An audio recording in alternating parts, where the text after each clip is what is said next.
From Fox 5 New York, this is Good Day New York.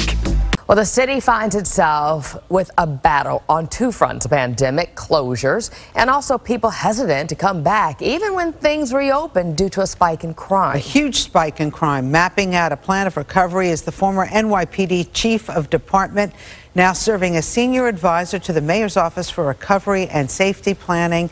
Terrance Monahan, nice to have you back on Good Day New York. Always a pleasure to be on with you, Rosanna, Laurie. Great All right, so Chief, before we talk about what's being done to make things safer here in New York City, can we talk a second about the verdict in the George Floyd case? Because it does send a message, and what does this mean for policing now? Listen, if you listen to anyone in policing from the day that incident happened, we believe that that was unjustified. I said it originally that year. I believe the police unions came out looking at that video, and we all said that's something that never should have happened. The court system did what it does, and he was found guilty. And now it's time for us all to move together and make sure that we can continue to try and keep people safe in this city and around this country. It's what law enforcement does. I said this a while ago. Now, the actions of one man affected what 800,000 law enforcement officers do daily around this country. So I'm glad this case is finally resolved, and now it's time for us all to move along. But, Chief, do you think it's going to change the way policing is done in black and brown communities? There's been reforms. A lot of reforms have been put in place since that incident. If you look at the NYPD, after Ferguson and Garner, there were tons of reforms put into the NYPD. Policing around this country always has to be able to look at itself, see what it needs to do to be able to move forward. Police and communities have to be joined together. We cannot be at odds. It cannot be an us versus them situation. It's time for us to sit down together at a table, work together, and come up with ideas and plans to keep this city and keep this nation safe. I wonder if it's full circle for you in some way. I think of June 1st when you also took a knee in the middle of the protests.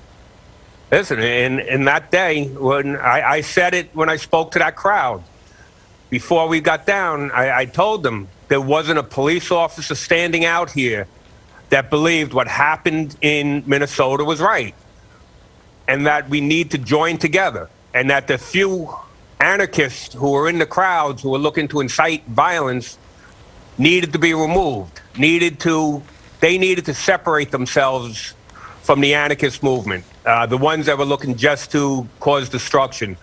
Don't let them hijack what was a regular social movement that we all have to be a part of. All right, let's talk about safety, recovery of the city of New York. During the break, you said, that New York is back, that we can say that at one point. We're not there yet, especially when shootings are up 250% from the same time last year. So where do we begin? Listen, first off, if you take a look at the city, people are starting to come back into New York City. At this point last year, everything was a ghost town. You look at Manhattan, people are starting to come in. I've sat down with real estate owners throughout the city, talking to them about what they need to be able to bring people back into their offices, what they're hearing. I've spoken to all the business improvement districts around the city. I've gone out, I've walked with them through their neighborhoods to see what the conditions are. And a lot that has to be done is dealing with the perception of crime and the reality of crime in neighborhoods. Well, subways, if you talk subways, that's the biggest complaint I heard, was people are afraid to take the subways coming back into the city. Well, subway crime had been down 50% from this year, but people don't feel safe. So it's important that we get cops into the subway systems so they see them in the systems so that there's a level of safety as they ride. So that was when the PD put 500 to 700 additional cops per day into the system, so people have a comfort level when they're on there. But it can't just be the police department. And that's part of my role, is making sure every city agency is contributing. Department of Homeless Services, they're out there now on a daily basis with the Bowery Residents Committee that they hired to look at the homeless within the subway system. get them out of the subway system, get them into some sort of shelter. But, Chief, let me ask you something, because there are reports today about Midtown, around Penn Station, which is, you know, you're taking your life in your hands when you get out of the Penn Station in that area. Lots of reports of not just homeless, but those with real serious mental challenges. Those who are aggressive. We're hearing from the Times Square Alliance that now you're going to put 80 more police officers in Times Square to kind of quell everybody's fears in that area. What happened with defund the police?